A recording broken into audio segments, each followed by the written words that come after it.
কুমিল্লার মুরাদনগরে ঘরের দরজা ভেঙে ধর্ষণের ঘটনায় দায়ের করা মামলার প্রধান আসামি ফজর আলীকে গ্রেপ্তার করেছে পুলিশ।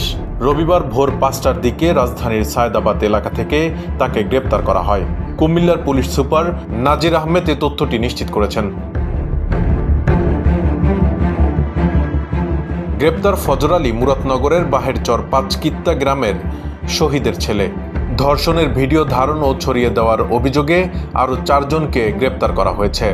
তারা হলেন একই গ্রামের অনিক, সুমন, রমজান ও বাবু।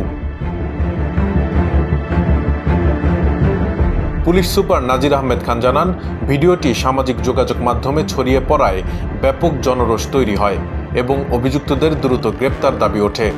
এ ঘটনায় ভুক্তভোগী নারী নিজে বাদী হয়ে মুরাদনগর থানায় একটি ধর্ষণ মামলা দায়ের করেছেন। মামলায় ফজর আলীকে প্রধান আসামি করা হয়।